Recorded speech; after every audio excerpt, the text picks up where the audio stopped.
Irmão, irmã, nosso curso sobre o Evangelho de São Lucas, 10 módulos. Introdução, módulo 1, módulo 2, prólogo, de 1 a 4, módulo 3, infância e adolescência de Jesus, 1:5 a 2:52, módulo 4, preparação para o ministério público, 3:1 a 4:13, módulo 5, ministério na Galileia, 4:14 a 9:50, módulo 6, viagem a Jerusalém, 9:51, 19:27, módulo 7º, ministério em Jerusalém, 19:28 a 21:38, módulo 8, última ceia, paixão, morte e sepultamento de Nosso Senhor, 22:1 a 23:56, módulo 9, aparições do ressuscitado, 24:1 a 53, e módulo 10, décimo, conclusão do nosso curso. Sintam-se todos acolhidos, bem-vindos a esse novo curso. Concluímos o curso sobre o Evangelho de São Marcos em 36 formações. Agora iniciamos o curso sobre o Evangelho de Lucas. Módulo 1, introdução ao Evangelho. Data de composição do Evangelho, ano 85, em torno do ano 85. Podendo ser também entre 80 e 90. A data mais provável de composição do Evangelho é o ano 85. O autor do Evangelho é atestado no século II. Lucas. Quem era Lucas? Médico, colaborador e companheiro de viagem de Paulo. Seguiu Paulo nas viagens apostólicas de Paulo. Então, não era do grupo dos 12 apóstolos, ele era companheiro de Paulo, das viagens de Paulo. Lucas era então esse companheiro de Paulo. Falando dele, da pessoa de Lucas, era instruído, uma pessoa instruída, conhecia o grego, falava o grego, escritor habilidoso, escrevia muito bem. O grego de Lucas é muito bem construído. É um excelente grego, conhecia as escrituras judaicas em grego, então conhecia a Torá, mas em grego, e não foi testemunha ocular do ministério de Jesus. Não conheceu Jesus pessoalmente, conhece através de Paulo e de outras tradições. É aquele que mais fala de Maria, então ele conheceu tradições acerca de Nossa Senhora. Quem é Lucas? Fala muito da oração, do Espírito Santo, do pobre. Lucas é esse evangelista. Então, conhece Nosso Senhor através de Paulo, das tradições ligadas a Paulo, conhece tradições acerca de Nossa Senhora, fala muito de oração, do pobre, do Espírito Santo. Esse é Lucas. Também conheceu Marcos, conheceu o Evangelho de Marcos. Por quê? Porque ele tem muito do Evangelho de Marcos. Ele conhece Marcos e conhece uma tradição comum a ele e a Mateus. Então, o Evangelho de Lucas tem coisa dele própria, tem coisa que vem de Marcos e coisa que é uma tradição comum a ele e a Mateus, que é chamado uma coleção de ditos do Senhor ou fonte que. Então tem uma tradição que vem de Marcos, uma tradição comum a ele, a Mateus, e tradições próprias que ele pegou do Paulo, junto com Paulo, tradições marianas que ele tem. E é o que mais tem tradições marianas é Lucas. Tradições acerca de Nossa Senhora. Então se serve dessa fonte que, comum a Mateus, e de outras tradições orais e escritas. Essas tradições eram orais e ou escritas. Recorde que a tradição do início do século I eram tradições orais, especialmente, e os escritos foram surgindo. Então, em torno daquele entorno cultural, tinham tradições orais e tradições escritas. Os primeiros manuscritos foram sendo escritos. Primeiros manuscritos escritos, não é? E Lucas conhece então todas essas tradições. Daí o evangelho dele ser muito rico. Tradições marianas, tradições comuns a Marcos, tradições comuns a Mateus, e ele conhece Paulo. Então são muitas fontes de que se serve Lucas. Provavelmente não foi educado como judeu, né? Então a cultura dele é grega. Mas talvez, aí é uma coisa que não se tem certeza, convertido ao judaísmo antes de se tornar cristão. Depois é cristão.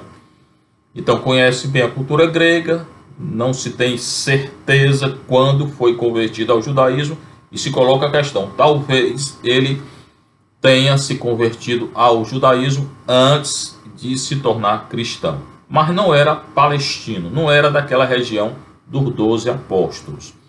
Que fique bem claro. Tá? Qual é a igreja que ele se comunica, que é a igreja nascente que ele se comunica? Igreja que está influenciada ou afetada, influenciada pela missão de Paulo. São aquelas igrejas que Paulo funda. São essas as igrejas a quem Lucas se dirige. E onde estão essas igrejas? Na Grécia ou na Síria, em torno da Grécia e da Síria. Então são igrejas fundadas por Paulo, que Lucas se dirige, conheceu, igrejas na Grécia e na Síria. Quanto à unidade e integridade do Evangelho de Lucas, existem vários manuscritos sobre o Evangelho de Lucas, e às vezes esses manuscritos diferem um do outro.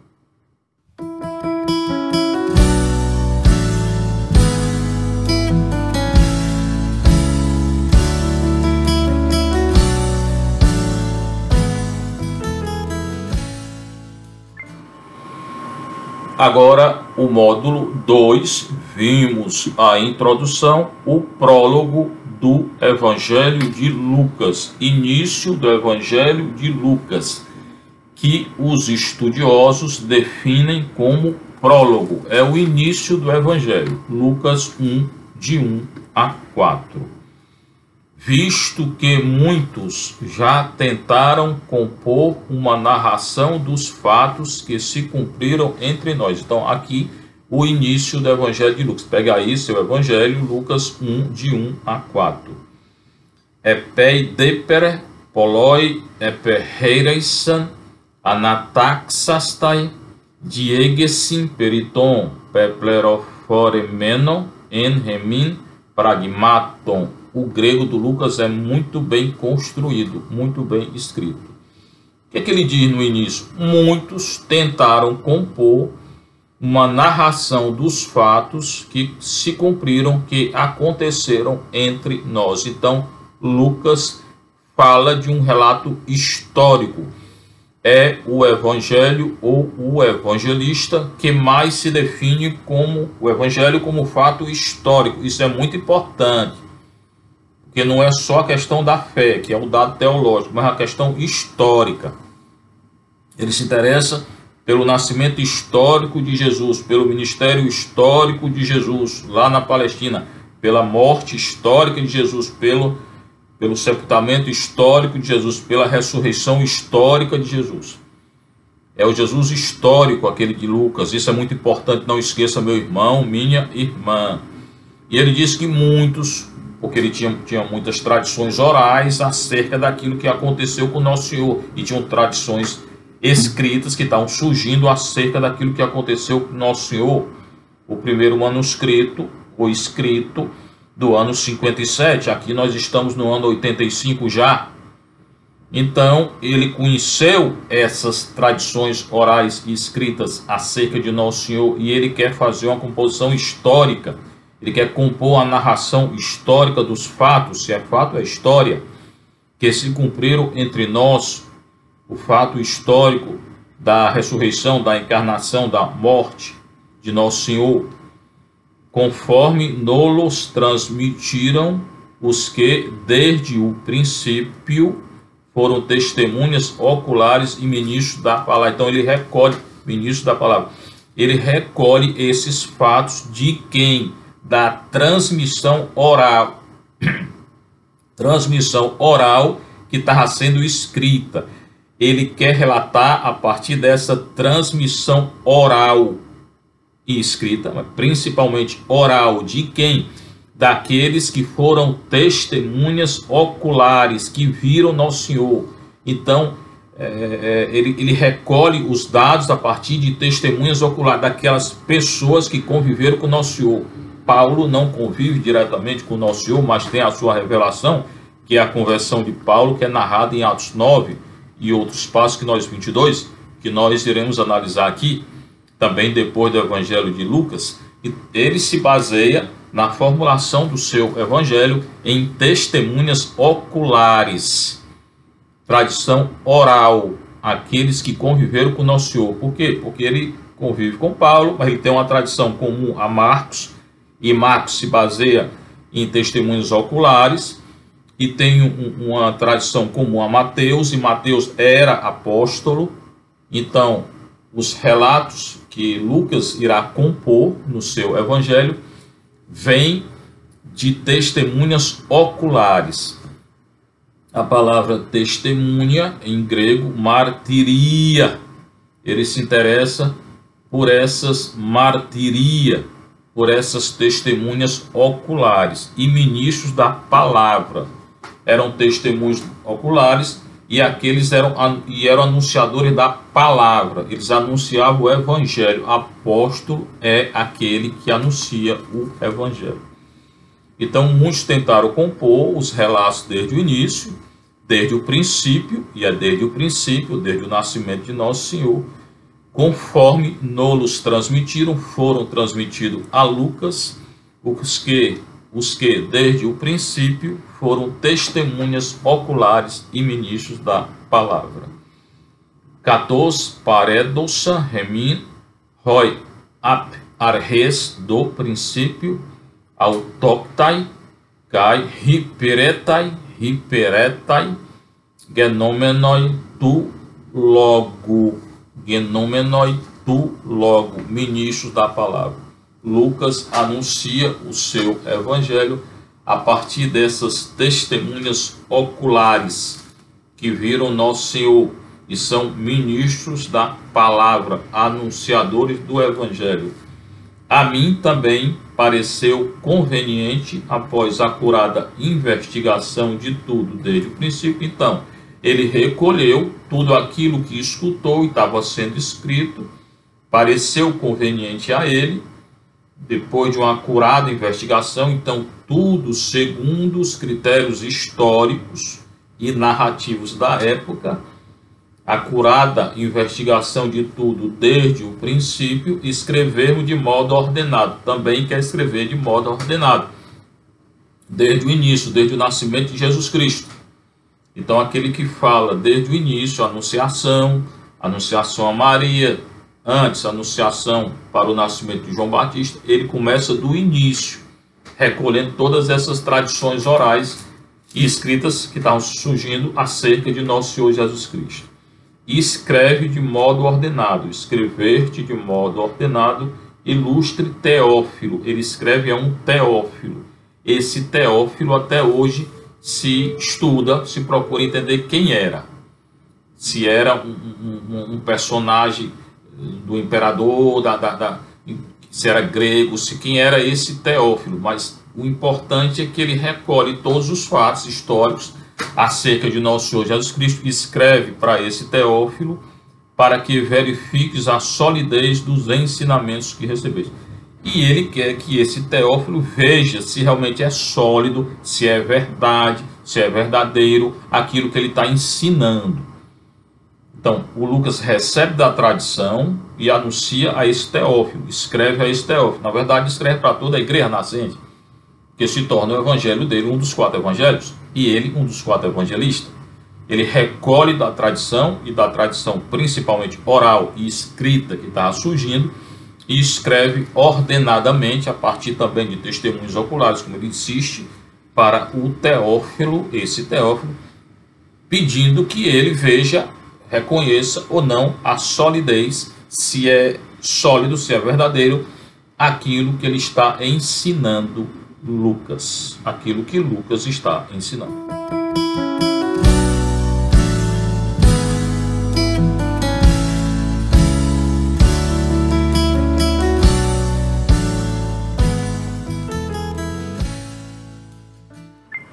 Esse Teófilo não seria um cristão já, mas um funcionário da corte do rei, do imperador, a quem Lucas escreve para que confirme a solidez dos ensinamentos. Esse o prólogo do Evangelho de Lucas. Muitos tentaram compor a narração dos fatos que se realizaram, cumpriram entre eles. Lucas recebeu isso da tradição oral e escrita desde o princípio, de testemunhas oculares também e ministros da palavra, e ele então decide escrever o Evangelho após a acurada investigação. Lucas, vamos dizer assim, faz uma investigação científica, acurada dos fatos, é histórico, não é só uma imaginação, é história, aquilo que ele vai relatar, história concreta acerca da vida, ministério, morte, ressurreição de Nosso Senhor, mas desde o princípio escreve para esse Teófilo. Agora, módulo terceiro, infância e adolescência de Jesus. Lucas 1, 5 a 2, 52. Acabamos de analisar o prólogo e iniciaremos agora o módulo terceiro, a infância e adolescência de Jesus. Antes, o nascimento e vida oculta de João Batista e de Jesus. Primeiro de João Batista. Então, Lucas inicia do início, como ele disse. Ele vai relatar os fatos do início. Antes de nosso Senhor Jesus Cristo nascer, nasceu quem? João Batista. Então, ele relata a anunciação do anjo a Zacarias e Isabel para o nascimento, em relação ao nascimento de João Batista. Anúncio do nascimento de João Batista. Lucas 1, 5 a 25. Nos dias de Herodes, ele está falando, relatando o fato histórico. Herodes era o rei da Judéia, pai daquele Herodes que matará João Batista. Houve um sacerdote chamado Zacarias, esse Herodes aqui, aquele que matará as crianças quando Jesus nasce. Então, ele é o patrono do aborto, vamos dizer assim, né? Que mata a criança, né? Houve um sacerdote chamado Zacarias, da classe de Abias. Lucas inicia com um fato histórico, já que ele quer falar de fatos históricos. Versículo 5. Egeneto entas remerais Herodo, e aconteceu nos dias de Herodes, Basileus tes Iudaias, rei da Judéia, Hiereus tis onômate Zacarias, ex efemerias Abiá. Ali estava um sacerdote, Hiereus tis onômate Zacarias, um sacerdote cujo nome era Zacarias, da classe de Abias. Ele descendia desse Abias. Quem? Zacarias, ex efemerias Abiá. Ele descendia desse Abiá, ou desse Abias. Sua mulher, descendente de Arão, chamava-se Isabel. Então, no dia de Herodes, tinha o rei da Judéia, tinha um sacerdote chamado Zacarias, ele descendia de Abias, da classe sacerdotal. Sua mulher, descendente de Arão, também ela, descendente do sacerdote, da tribo de Levi, chamava-se Isabel. Tinha esse sacerdote, Zacarias, e a mulher dele, descendia de Arão, da tribo de Levi, chamava-se Isabel.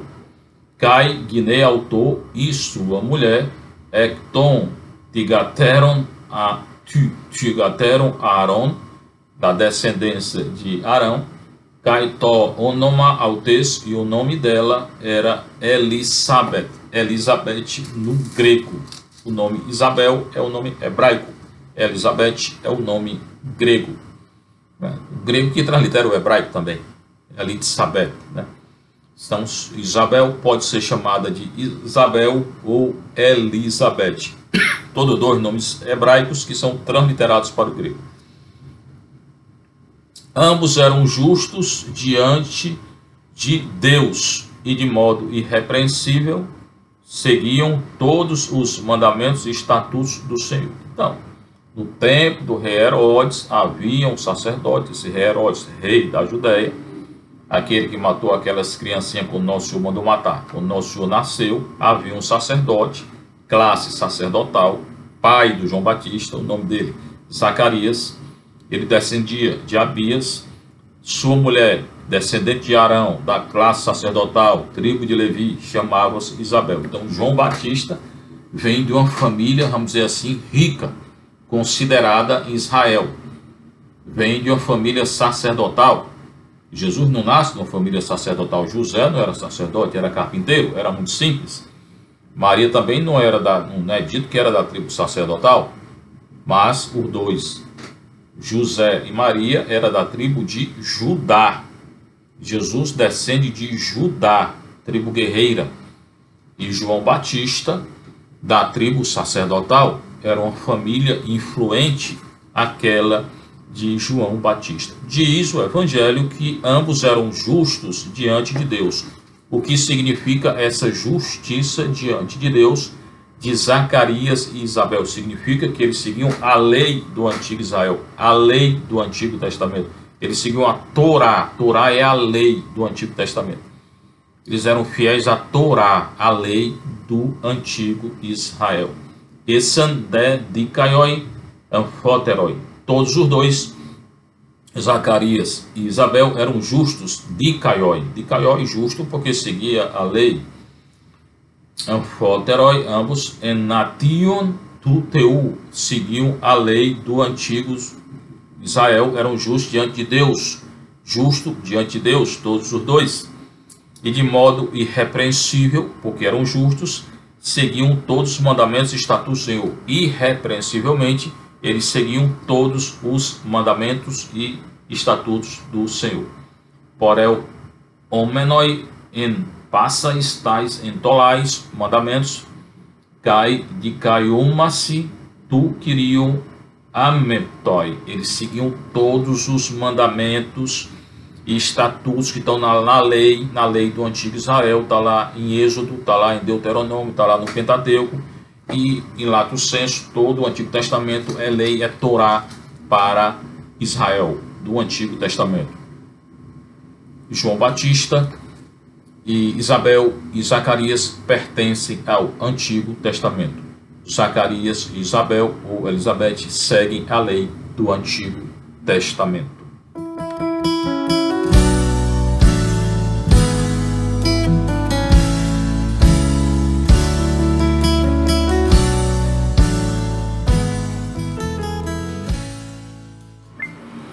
Versículo 7 agora. Não tinham filhos, porque Isabel era estéril e os dois eram de idade avançada. Tanto Zacarias como Isabel eram velhos anciãos. Não tinham filhos, porque Isabel era estéril. Aqui acontecerá dois grandes milagres, dois grandes sinais. Uma mulher anciã e estéril dará à luz João Batista. Outro milagre, uma mulher, Maria, virgem, sem ter relação com José e com ninguém, e permanecerá virgem por toda a vida, antes, durante e depois do parto. Uma virgem, essa virgem, Maria, dará à luz um filho, Jesus, e uma estéril e anciã dará à luz um filho, João Batista. Não tinham filhos, porque Isabel era estéril. Kai uk en autos teknon, filho, não tinham filho, não tinha para eles filhos. Katote en re Elizabeth steira, estéril. Isabel era estéril. E os dois eram de idade avançada.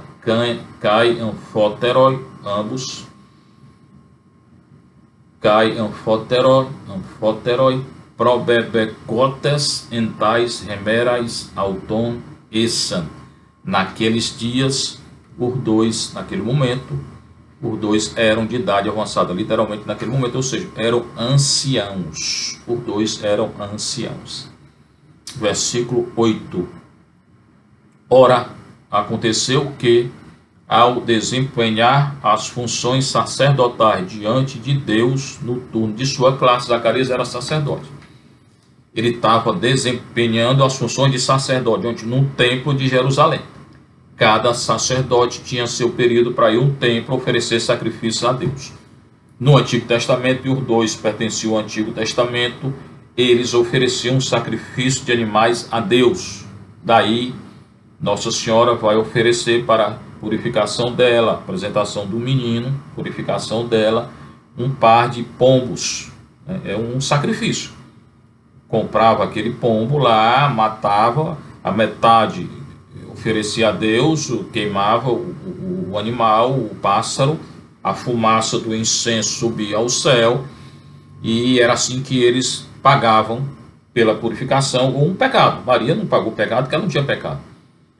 Ela teve que oferecer esse pombo por causa da purificação. Porque a lei do antigo Israel dizia que toda mulher, quando dava à luz, teria que se purificar. Certamente ela não tinha impureza, mas simplesmente seguia a lei do antigo Israel. Então, o Zacarias, ele desempenhava as funções sacerdotais, como sacerdote diante de Deus, onde no templo de Jerusalém, cada sacerdote tinha o seu horário para ir no templo oferecer sacrifício.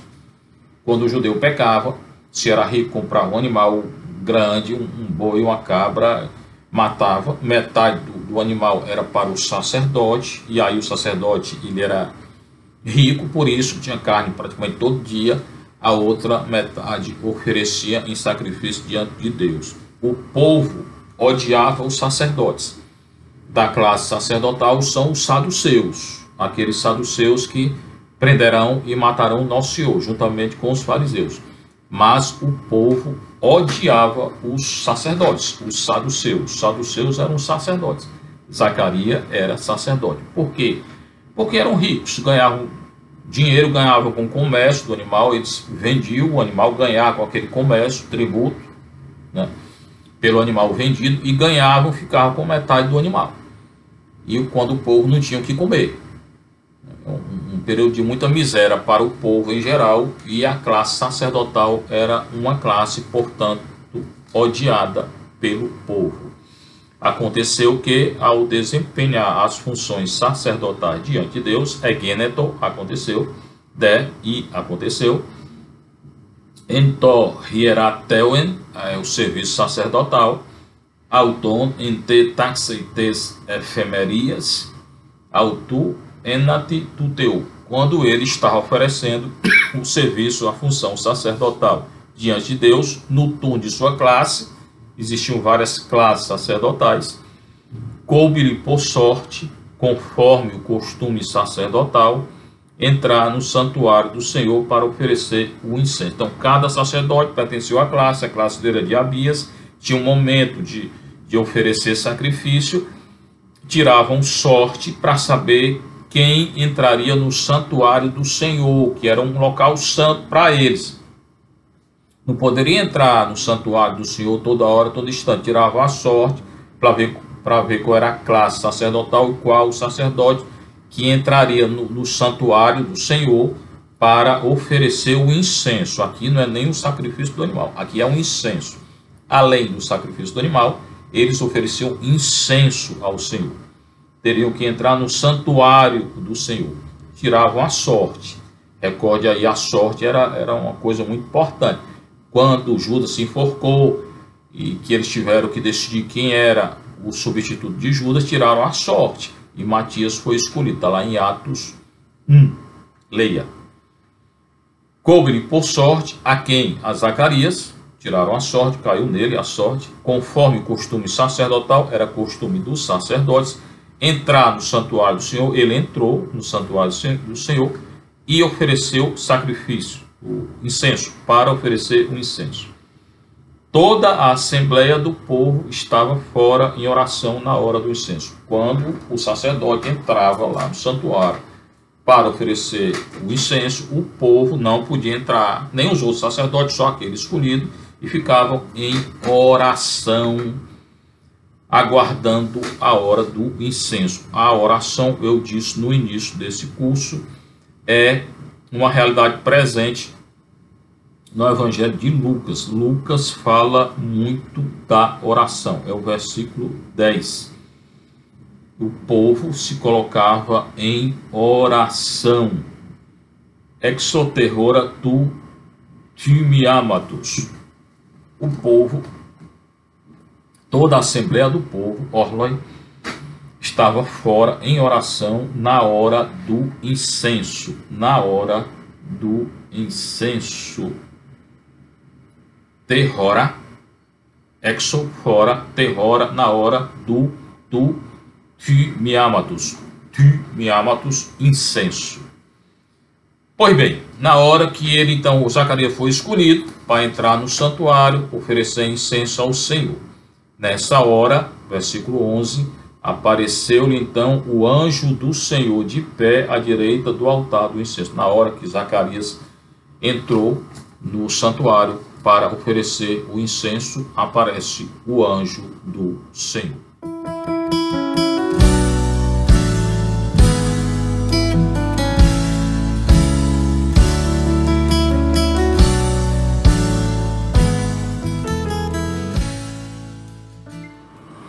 O anjo do Senhor aparece a Zacarias. Angelos Kyrio. Angelos Kyrio. O anjo do Senhor. A visita do anjo do Senhor era frequente? Não. Mas ele vinha.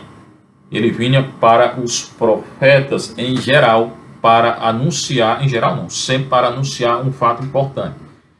O anjo do Senhor sempre vem para anunciar, por exemplo, como fato importante, o nascimento de um profeta. Recorde aí, Sansão teve a presença do anjo do Senhor. O Gedeão, então, é uma vocação um pouco diferente, mas o Sansão, presença do anjo do Senhor. Aqui, de novo, o anjo do Senhor, Angelos Kyrio, ele vem para quê? Para anunciar o nascimento de um profeta. E do maior profeta do Antigo Testamento, o nascimento de João Batista. Leia esse nascimento aqui de João Batista, compare com o nascimento de Sansão, que ali também tem a presença do anjo do Senhor. Gedeão tem a presença do anjo do Senhor também, mas no outro contexto. Compare o nascimento de Sansão com o nascimento de João Batista, que é muito parecido. Apareceu-lhe então o anjo do Senhor de pé, sinal da ressurreição, à direita do altar do incenso. Quando nosso Senhor ressuscita, tem um anjo de pé à direita do local onde ele ressuscitou. Zacarias está oferecendo o incenso e aparece então o anjo do Senhor. Ofte de autor Angelos Kyrio, aparece o anjo, foi visto, apareceu o anjo do Senhor. Restos ec dexion, à direita tu ticiasterion, do local do incenso.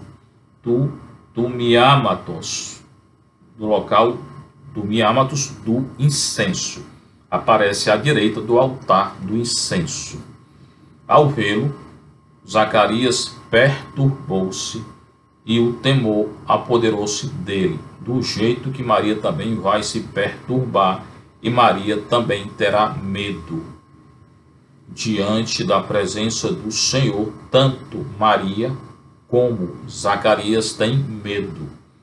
Ele se perturba, quem? Zacarias, e o temor apodera-se dele, ele tem medo. Cai eterarte, Zacarias e Dom cai phobos, medo. Epepesen autor, ele teve medo dentro dele. Phobos, medo. Maria também teve medo. Mas Maria vai acreditar e Zacarias não acredita naquilo que diz o anjo. Daí que Zacarias ficará mudo até o nascimento de João Batista. E Maria, que acredita, diz sim, na hora acontece a encarnação do Verbo. Ao vê-lo, Zacarias perturbou-se e o temor apoderou-se dele. Disse-lhe, porém, o anjo então fala com ele, como o anjo também fala com Maria. Quando Maria teve medo, o anjo falou com ela e disse: não tenha medo, Maria. O anjo diz a mesma coisa a Zacarias: não temas, Zacarias, porque tua súplica foi ouvida. Qual é a súplica? Queria ter um filho, não tinha, era velho. E Isabel, tua mulher, te dará à luz um filho, te dará um filho, ao qual porás o nome de João. Era o pai quem colocava o nome no filho. Na cultura judaica, era o pai. Quem colocou o nome de Jesus, a Jesus, foi José, não foi Maria. O nome de Jesus era Jesus, filho de José. Yeshua ben Yosef.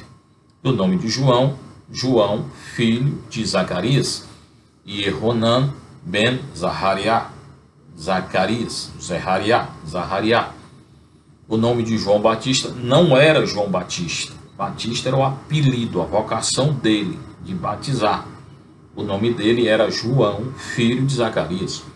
O nome de Cristo não era Jesus Cristo. Cristo era a vocação dele, ser ungido, escolhido. O nome de Jesus, na cultura dele, era Jesus, filho de José. Que isso fique bem claro.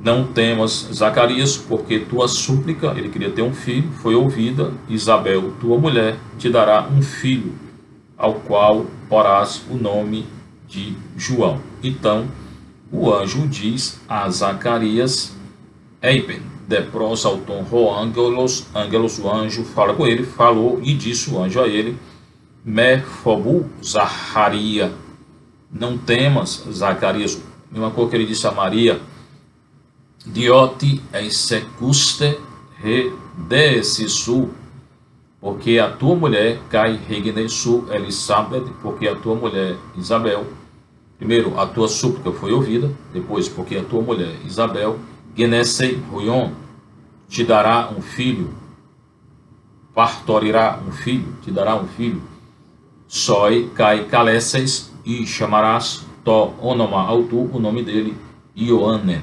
João. Então o anjo acalma Zacarias: não tenha medo, Zacarias. Tua mulher te dará um filho, ao qual e tu darás o nome dele, a ele, ao filho de João. Terás alegria e regozijo. O nascimento de João é pleno de alegria, como o nascimento do Isaac. A palavra Isaac em hebraico é alegria, está alegre, contente. E quando Isaac nasce de Sara, Sara também era estéril, juntamente com Abraão, era avançada em idade, era anciã. Abraão gera Isaac. João Batista, junto com Isabel gerará Zacarias junto com Isabel gerará João Batista. É a mesma relação da alegria. João Batista nasce no contexto em que os pais eram estéreis. Isaac nasce no contexto no qual estéreis e de idade avançada, no qual Abraão e Sara eram de idade avançada e não podiam mais ter filho. Mesmo contexto do nascimento de Isaac é o nascimento de João Batista. E a palavra alegria une os dois. Terás alegria e regozijo, e muitos se alegrarão com o seu nascimento. Toda a atmosfera de alegria que foi a atmosfera do nascimento de Isaac. Cai estai hará, alegria, que também é graça. Hará soi, cai agaliasis. Cai poloi, epitegenesi, e nesse nascimento, autu haresontai, muitos se alegrarão. Então, toda a atmosfera de alegria no nascimento de João Batista e no nascimento de Isaac. Leia o nascimento de Isaac.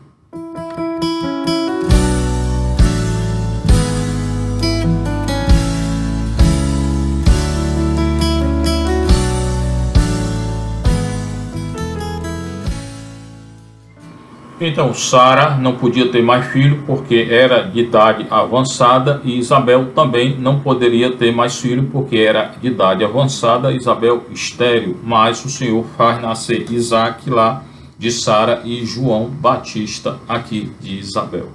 Terás alegria e regozijo, a palavra Isaac quer dizer alegrar-se, né? Regozijo, e muitos se alegrarão com o seu nascimento. Versículo 15. Pois ele será grande diante do Senhor. Não beberá vinho como Sansão, leia o nascimento de Sansão, nem bebida embriagante.